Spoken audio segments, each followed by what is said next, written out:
여러분 반갑습니다.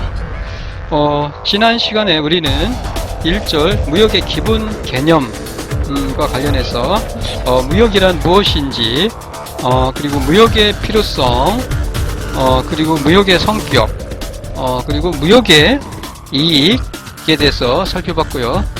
이어서 이 1절 무역의 기본 개념에 해당하는 무역의 특수성에 대해서 우리가 살펴보고요. 이 무역의 특수성에 대해서 살펴보고요. 그리고 이어서 2절 무역과 국민경제, 무역이 국민경제에 어떠한 영향을 미치는지, 수출과 국민경제, 수입과 국민경제에 대해서 살펴보고, 그리고 나서 이어서 3절에서 무역의 유형에 대해서 살펴보도록 하겠습니다. 일단 무역의 특수성인데, 무역의 특수성으로서 먼저 들 수 있는 것이 해상 의존성입니다. 해상 의존성. 무역을 할 때 일반적으로 우리가 해상 항로를 많이 이용을 해요. 그래서 많은 물품을 이동을 시키는데, 물품을 보내는데 선박이 적합하고요. 비용이 비교적 다른 운송 수단보다 저렴해요. 비용이 저렴하고요. 그리고 물품의 대부분이 해상 항로를 통해 이루어지고 있어요. 무역, 수출입되어지는 상품, 물품은 대부분 해상 항로를 통해서, 선박을 이용해서 해상 항로를 통해서 이루어지고 있어요. 기존의 주요 무역항들은 항구 도시가 대부분이고요. 상거래에 적용되는 상관습, 국제 상관습도 해상 운송, 해상 보험 등 무역업과 연계되어서 발전해 왔어요. 최근에는 운송 방법의 다양성으로 인해서 내륙 운송이나 항공 운송의 비중도 증가하고 있어요. 하지만 이들 운송 방법들은 해상 운송과 결합되어 복합 운송 체제로 발전하는 경향이 강합니다. 이와 같이 수출입되는 물품은 대부분 해상을 통해서 이루어진다. 이러한 무역은 해상 의존성이라는 그런 특수성을 가지고 있다라고 할 수 있고요. 그 다음에 이어서 기업의 위험성입니다. 기업의 위험, 기업이 무역을 함에 있어서 직면하게 되는 그 위험성, 기업의 위험성인데, 이 위험으로서 첫 번째가 물품 수송상의 위험을 들 수가 있어요.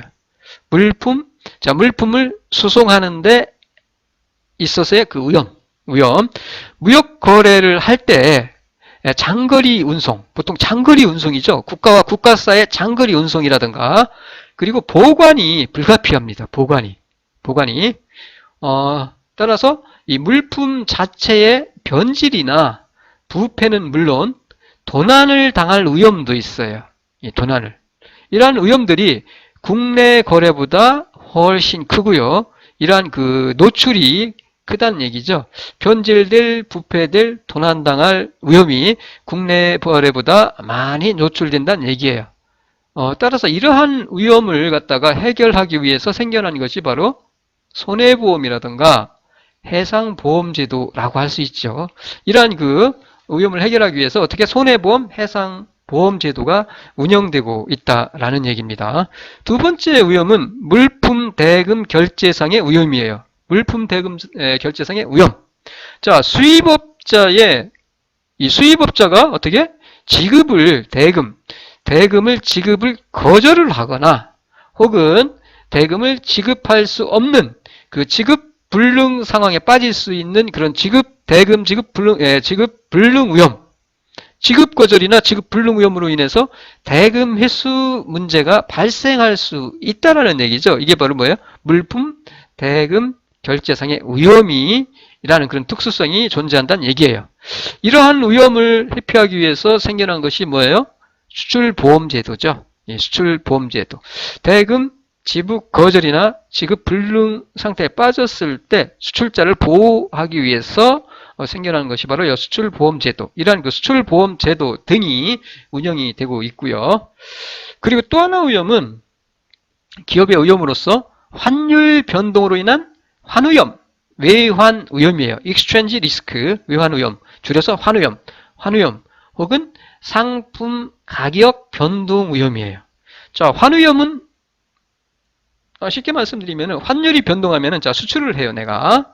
자, 1달러 1,000원 받을 것으로 예상을 하고 1억 달러를 수출했어요. 1달러. 그러면 1,000억 원이죠.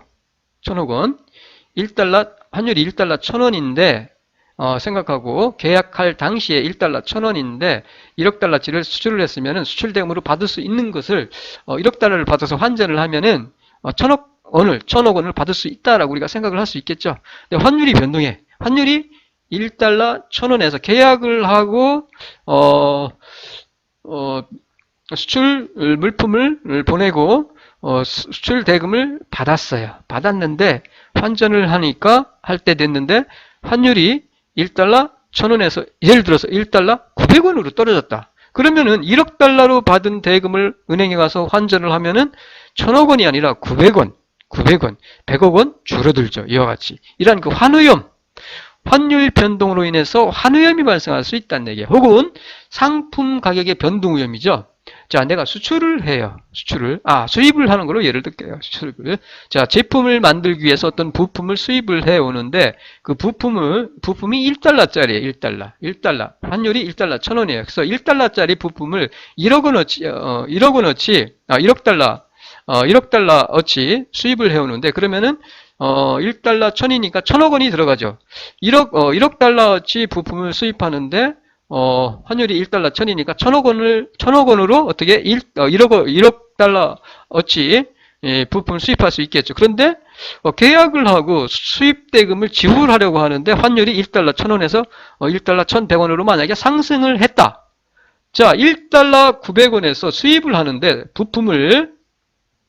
우리가 부품을 수입을 하는데 자, 부품을 수입을 합니다. 임포트 수입을 하는데 1달러 환율이 1,000원일 때 1달러 1,000원일 때 계약을 했어요. 1달러에 1,000원일 때 1달러 1,000원일 때 계약을 했는데 자, 부품을 수입하고 대금을 지불을 해야 되는데 환율이 1달러 얼마로 올라요? 1,100원으로 만약에 올랐다. 그러면은 1,000억 원이 아니라 1억 달러치 부품을 사는데 들어가는 돈은 1,000억 원이 아니라 1,000억 원이 아니라 얼마가 들어가요? 1,100억 원으로 늘어나겠죠. 얼마로? 1,100억 원. 수입 대금이 얼만큼 더 들어가요? 100억 원만큼 더 들어가게 되는 거죠. 엄청난 거죠, 이거는. 100억 원어치 더 들어가게 돼서 상품 가격에 변동하게 되니까 이 상품 가격의 변동 위험이죠. 이와 같이 환율이 변동하면은 환위험이 발생할 수 있고요. 그리고 상품 가격이 변동할 수 있다는 얘기예요. 이런 위험이 있다는 얘기 해서 이 기업의 위험성, 이 기업이 국내 거래와 다르게 기업이 직면할 수 있는 그런 위험성이라는 그 무역의 특수성이 존재한다는 얘기예요. 이 무역의 경우는 자, 해상 의존성, 기업의 위험성. 그 다음에 세 번째가 국제 관습성입니다. 국제 관습성. 자, 국제 관습성이라는 것은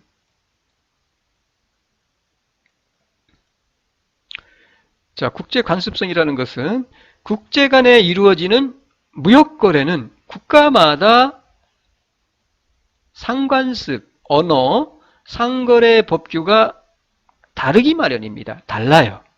나라마다 언어도 다르고 그 다음에 상거래 법규도 다르고요.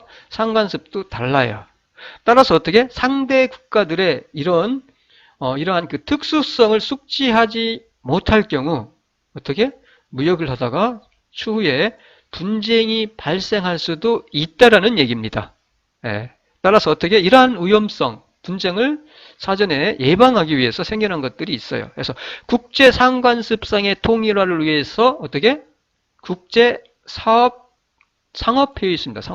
국제 상업회의소, 인터내셔널 챔버 오브 커머스, ICC, 국제 상업회의소라든가 혹은 국제 법협회, 인터내셔널 로 어소시에이션, 등을 중심으로 해서 뭐가 생겨났냐면 정형화된 무역 조건의 해석에 관한 국제 규칙, 인코텀스라고 합니다. 그래서 정형화된 무역 조건의 해석에 관한 국제 규칙이라든가 신용장 통일 규칙 등이 제정이 되어서 운영이 되고 있습니다. 이런 국제 관습성으로 인해서 이런 것들이 생겨나서 운영이 되고 있다라고 할 수 있겠어요.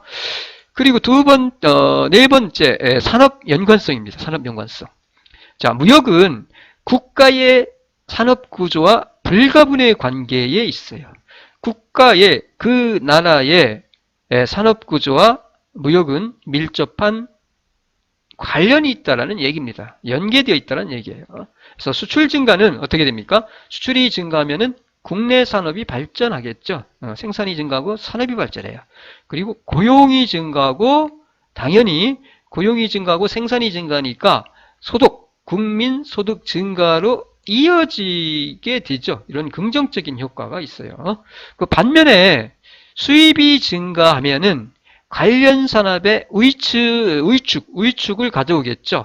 자, 수입이 증가해요. 그러면 동종 산업의 그 제품의 수입이 증가하면은 그 동종 산업의 그 위축을 가져오겠죠. 자, 위축으로 인해서 어떻게 고용이 감소하고 생산이 감소하고 고용이 감소하고 소득이 감소를 초래할 수 있다라는 얘기예요. 그래서 무역은 국내 산업과 그 나라의 산업과 밀접한 관계에 있다. 산업 연관성 이런 것들을 들 수 있겠습니다.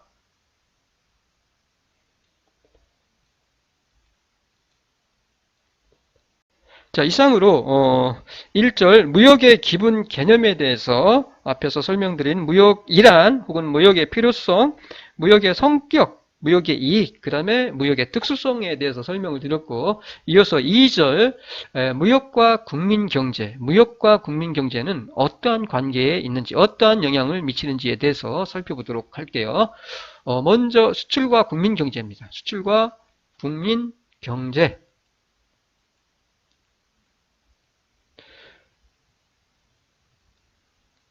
먼저 수출의 긍정적인 영향. 수출의 긍정적인 영향. 자, 무역, 수출, 생산 및 고용 증대, 소득 창출을 들 수가 있어요. 생산, 고용 증대와 소득 창출.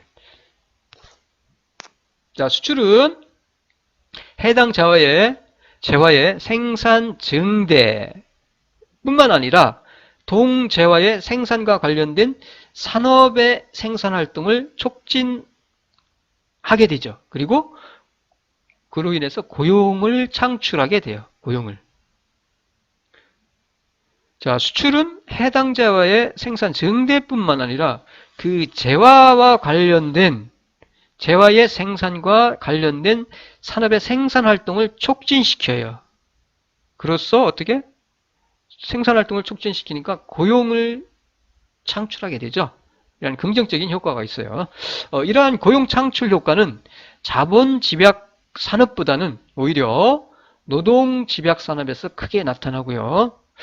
또한 수출 증대는 국내 생산을 촉진시켜서 생산 활동에 참여한 노동, 자본, 토지, 기술 등의 생산 요소에 대해서도 대가가 지급되기에 생산 요소에 대한 소득을 창출하게 됩니다.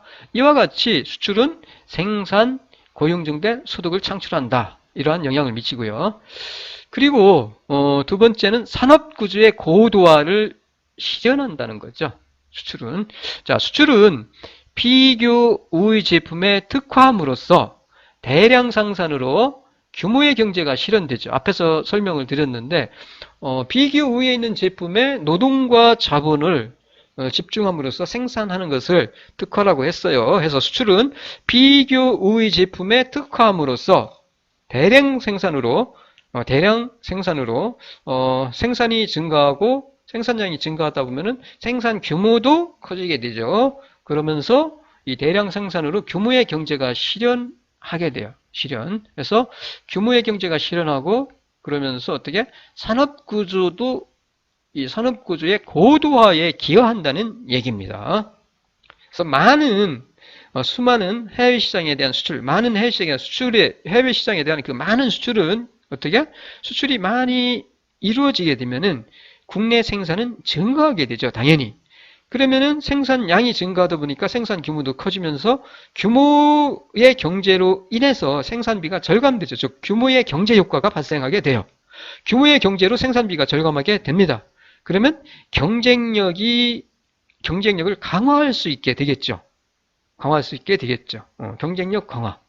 특히 농수산 부문보다는 중화학, 공업 부분에서 이 규모의 경제 효과가 큽니다. 그래서 수출을 통해서 규모의 경제가 효과가 크기 때문에 이를 통해서 수출을 통해서 산업 구조의 고도화를 실현할 수 있다라는 얘기입니다.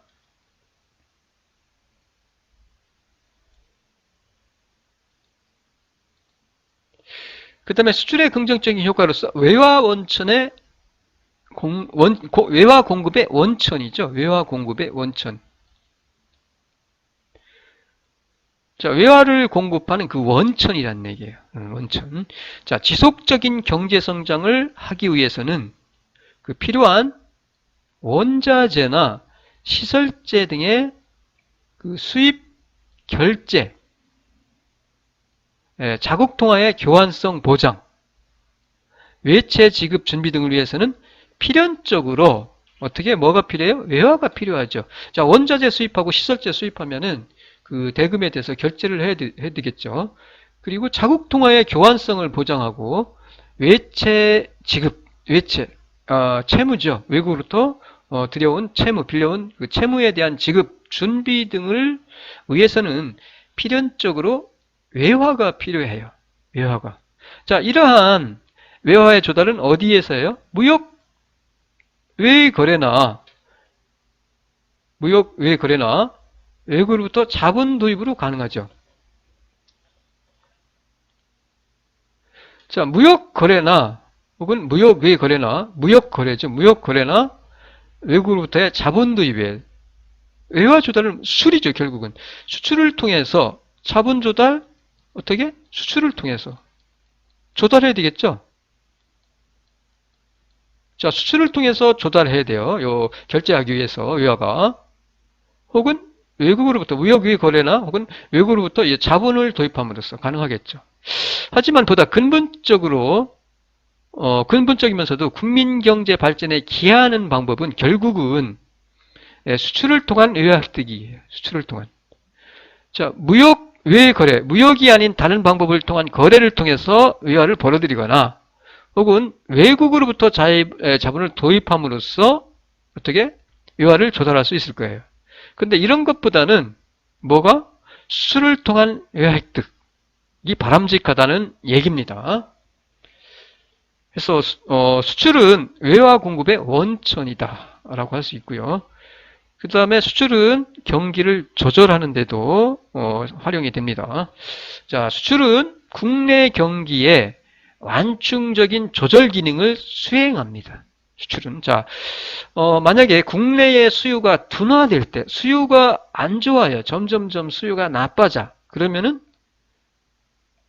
수출 증대를 통해서 국내 시장을 보완할 수 있겠죠. 수출 증대를 통해서 그 부족한 부분을 수출이 보완하는 겁니다. 두 번째는 국내 수요가 과열될 때는 어떨까요? 자, 과열이야, 국내 수요가. 자, 그러면 국내 수요가 과열이라는 얘기는 상품이 생산되는 재화가 부족하다는 얘기예요. 과열이라는 얘기는 수요가 증가해서 가격이 막 오르는 상태를 말합니다. 인플레를. 그러면 수출을 좀 줄여서 그 재화를 수출이 아니라 국내에 공급하면 되겠죠. 그래서 수출을 줄여서 수요와 공급의 균형을 갖다가 유지하도록 하면 된다는 얘기예요. 이를 통해서 어떻게? 경기를 조절할 수 있다는 얘기예요. 자, 수출을 통해서. 자, 이와 같이 수출의 긍정적인 영향으로는 생산 및 고용 증대, 생산이 증가하니까 고용이 증대하고 그리고 소득이 증가하는 이런 소득이 창출되는 효과가 있고요. 그다음에 산업구조의 고도화를 실현하는 그런 기능이 있고요. 긍정적인 영향. 세 번째는 외화 공급의 원천이라는 거죠, 수출은. 그리고 경기를 조절하는 기능을 수행한다 라고 할 수 있어요. 긍정적인 영향이에요, 수출에. 이어서 수출의 부정적인 영향. 수출이 긍정적으로도 작용을 하지만 부정적으로도 작용을 합니다. 첫 번째가 산업구조의 왜곡을 들 수가 있어요. 산업구조의 왜곡. 산업구조를 왜곡시킬 수 있다는 얘기예요. 산업구조를 고도화를 실현하기도 하지만 왜곡시키기도 한다는 얘기예요. 자, 국제분업의 원리에 따라서 특정 산업의 수출활동이 확대가 돼요. 국제분업의 원리에 따라서 특정 산업의 수출활동이 확대되면은 이 특정 산업 외에 그 밖의 산업은 외국에 의존할 수밖에 없겠죠. 다른 산업은.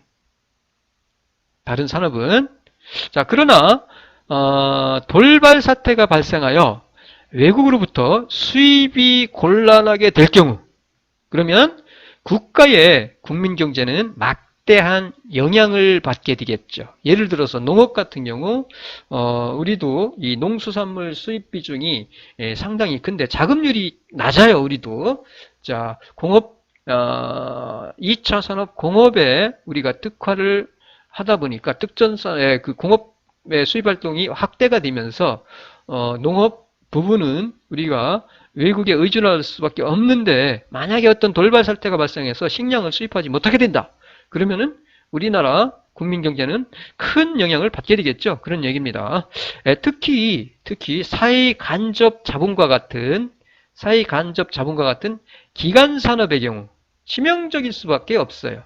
자, 한일 무역 분쟁, 이 한일 무역 마찰 분쟁에 있어서 일본이 역사적인 문제를 들어서 한국에 대한 수출 규제를, 소재 부품 수출 규제를 강행을 했는데, 일본이 생각한 게 바로 한국에 있어서 이 소재 부품에 있어서 치명적으로 영향을 받을 것이다 라고 규제를 했었죠.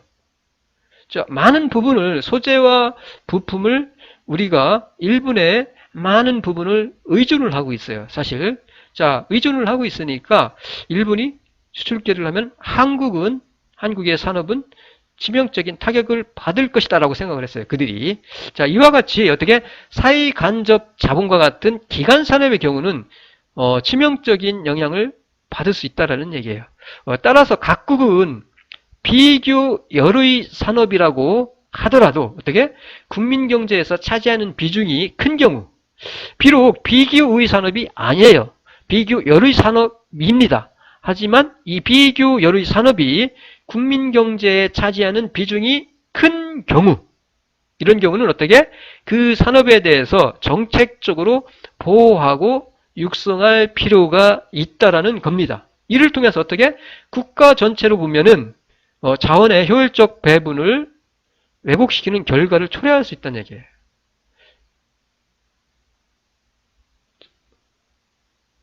이러한 결과, 자, 국민 경제에서 차지하는 비중이 큰 경우, 비교 열의 산업인데 그 산업이 국민 경제에서 차지하는 비중이 커요.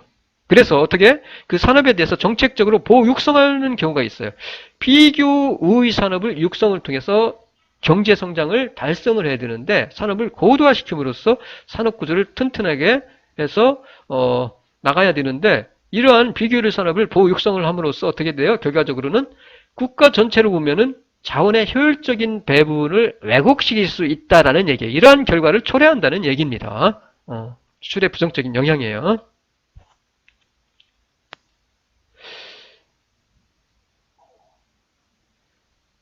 그 다음에 두 번째는 물가 상승. 물가 상승, 부정적인 영향으로. 자, 수출에 의해서 공급된 외화는, 자, 수출을 하게 되면은, 외화가 국내에 공급이 되게 돼요. 그러면 외화가 들어와서 그게 외화가 그대로 한국에서 통용이 되는 것이 아니라 자국 통화로, 바꾸어서 환전이 돼서 국내 통화 사용하게 되니까 요 국내 통화를 증대시키게 되죠. 자, 그러면 해외 부분의 통화가 증대하면은 해외 부분으로 인해서 통화 증대돼요. 통화량이 많아져요. 그러면은 통화량이 증대, 통화가 공급이 늘어나면은 물가가 상승하게 되고요. 그럼 물가가 상승하게 되면은 수출 가격 경쟁력이 약화됩니다. 수출을 하는 것이 어려워져요.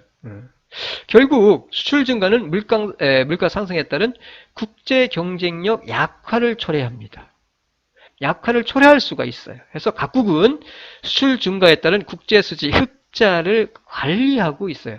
자, 수출 증가에 따른 국제 수지 흑자를 관리를 합니다. 이러한 국제 경쟁력, 물가 상승과 국제 경쟁력 약화를 초래할 수 있는 것을 방지하기 위해서 국제 수지 흑자를 관리하고 있다라는 그런 얘기입니다.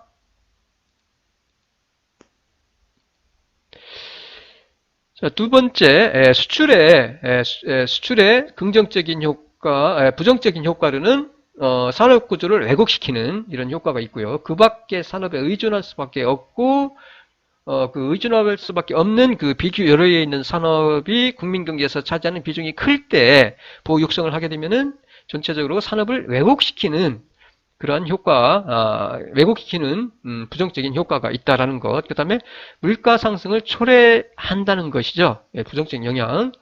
그 다음에 이어서 수입과 국민경제입니다. 수입과 국민경제. 우선 수입의 긍정적인 효과에 대해서 살펴볼게요. 자, 수입의 긍정적인 영향. 자, 원자재 및 첫 번째, 원자재 및 시설재를 확보할 수 있다는 거죠. 수입을 통해서. 자, 지속적인 국민 경제를 유지하고 성장을 시키기 위해서는 어떻게? 공업화가 필수 불가결하죠. 공업화를 통해서 지속적으로 국민 경제를 유지하고 성장을 이루어 나가죠. 일반적으로. 자, 이러한 공업화 과정에서 부존 자원이 빈약한 국가의 경우 부존 자원이 빈약한 국가의 경우는 공업화에 필요한 원유나 철광석이나 원면 등등의 원자재를 수입할 수밖에 없다는 얘기죠. 수입할 수밖에 없어요. 또한 국내에서 생산이 된다고 하더라도 외국에 비해서 비쌀 경우 오히려 수입을 하는 것이 경제적이란 얘기예요. 따라서 공업화에 필요한 원자재, 원유나 철광석이나 원면 등등 원자재를 수입을 할 수밖에 없는데 이 수입을 통해서 이런 것들을 원자재나 시설재를 확보할 수 있다라는 그런 긍정적인 영향이 있다라는 얘기입니다. 그 두 번째 긍정적인 영향으로는 소비자의 후생 증대예요. 소비자의 후생 증대. 자, 수입은 국내 소비자들에게 품질이 우수하고 값싼 다양한 외국 제품들을 선택할 수 있는 기회를 부여하죠. 따라서 이를 통해서 소비자들의 후생 수준이 그만큼 높아진다는 얘기예요. 싸고 질 좋은 제품을 수입을 통해서 어떻게 향유할 수 있으니까 소비자의 후생 수준은 향상된다. 그만큼 된다라는 얘기입니다. 그리고 세 번째 수입의 긍정적인 효과로는 국내 산업의 경쟁력 강화예요. 국내 산업의 경쟁력 강화를 들 수 있어요. 자, 수입은 국내 생산 기업의 활동을 위축시키는 결과를 초래하기도 하죠. 자, 경쟁에서 지면은 당연히 경쟁에서 밀리면 결국은 국내 생산 기업의 활동은 위축될 수밖에 없겠죠. 그런 경우도 있고요. 하지만 외국 생산자들과 치열한 경쟁, 자, 수입이 이루어져요. 그러면은 경쟁을 통해서 생존하기 위해서 경쟁을 하게 되는데, 자, 생존하기 위해서는 어떻게 생존하기 위해서는 뭘 해야 돼요? 노력을 해야 되겠죠. 무슨 노력? 연구, 개발 등등 부분에 많은 투자를 하고 혹은 생산 효율성을 높이려고 노력을 하게 되겠죠.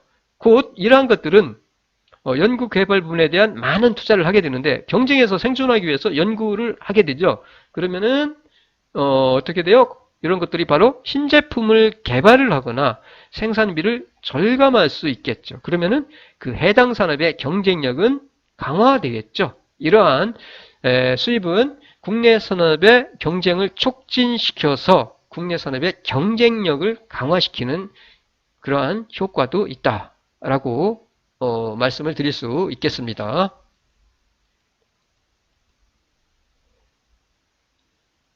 자, 수입의 긍정적인 영향, 효과로는 원자재 및 시설재를 확보할 수 있다라는 것, 그 다음에 소비자의 후생을 증대시킨다라는 것, 국내 산업의 경쟁력을 강화시킨다라는 것이 바로 수입의 긍정적인 영향이고요.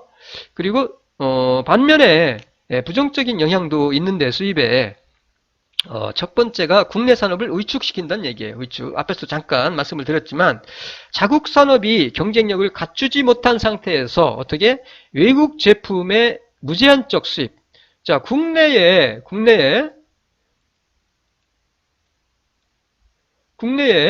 산업이 경쟁력을 갖추지 못하고 있는데 외국 제품이 수입이 이루어져요. 많은 제품들이 무제한적으로 수입이 이루어지게 되면은 들어오게 되면은 해당 제품을 생산하는 국내 기업들은 어떻게 시장 기반을 잃게 되겠죠. 시장 기반을 뿐만 아니라 궁극적으로는 파산을 초래할 수도 있다라는 얘기예요. 더구나 외국 제품에 비해 제품의 품질이 상대적으로 떨어지는 경우, 외국 제품에 비해서 품질이 상대적으로 떨어지는 경우 수입으로 인해서 국내 생산기업의 피해는 더욱 클 수밖에 없다라는 얘기입니다. 그래서 국내 산업을 위축시킬 수도 있다. 두 번째는 고용 및 소득의 감소예요. 자, 외국 제품이 국내로 유입되게 되죠. 그러면 해당 제품의 국내 생산기업들의 투자가 위축되게 되죠. 생산이 위축되고 그리고 경쟁력을 잃게 되는 기업의 그 국내 생산기업들의 투자는 위축될 수밖에 없겠죠. 그러면은 국내 기업들의 투자가 위축되고 생산이 위축되게 되면은 실업이 증가하고 그 다음에 소득은 감소하게 되겠죠. 감소해요. 이러한 소득 감소를 초래할 수 있다는 얘기예요. 특히 수입품이 노동 집약제일 경우 이러한 영향은 더욱 커서 국내 고용과 소득에 상당히 부정적인 영향을 미칠 수 있다라는 얘기입니다. 그리고 세 번째는 국제수지 악화를 들 수가 있어요. 자, 수입이 증가하죠. 그러면은 외화가 유출이 되겠죠. 그러면 당연히 국제수지는 악화되겠죠. 그러면은 국제수지가 악화가 되게 되면은 국가의 국제 신인도, 그 나라에 대한 신인도가 하락하게 되죠. 자, 신인도가 급격하게 빠르게 크게 하락하게 되면은 경제 위기를 초래할 수도 있다. 자, 언제 그랬어요, 우리가? 1997년 IMF 위기 때 그랬어요. IMF 위기 이전에 보면은 수출보다 수입이 많아서 국제 수지가 어떻게 악화되면서 점점점 악화되면서 신인도가 하락하면서 금융위기를 맞았죠. 이와 같이 경제위기를 초래할 수 있다는 얘기예요. 국제수지의 수지를 악화시키는 그러한 부정적인 영향이 있고요. 그 다음에 네 번째는 국내 소비구조를 왜곡시킨다는 얘기예요. 소비구조의 왜곡을 들 수 있어요. 부정적인 영향으로. 네 번째. 자, 수입 소비자들로 하여금 어떻게 국산품보다 외국 제품을 선호하게 하는 요인으로 작용할 수 있다라는 얘기죠. 특히 고급 사치품의 경우 이런 경우는 수요의 가격 탄력성이 낮아서 높은 관세를 부과해도 소비가 감소하지 않는 경향이 있어요. 예를 들어서 사치품, 고가의 브랜드 가방, 샤넬이나 프라다나 뭐 구찌나 이런 것들 있죠. 가방 하나에 겨우 가죽으로 만든 제품인데 사실 원가는 그 얼마 안 될 거예요. 그런데 몇백만 원씩 하죠. 거기에 관세 부과해도 소비는 감소하지 않아요. 가격을 올려도 감소하지 않아요. 그 업체들이 어떻게? 가격을 지속적으로 올려왔죠. 비싼데 또 올려요. 또 올려. 그런데도 소비는 줄어들지 않고 오히려 늘어나고 있다는 얘기죠. 자, 이런 게 뭐예요? 소비구조 왜곡이죠. 자, 이러한 소비 패턴은 국내 소비구조를 왜곡시키는 결과를 초래한다는 얘기입니다. 얘기예요. 이와 같이 수입은 부정적인 영향으로 국내 산업의 위축, 고용 및 소득의 감소, 국제수지의 악화, 국내 소비구조를 왜곡시키는 그러한 부정적 영향이 있다라고 말씀을 드릴 수 있어요.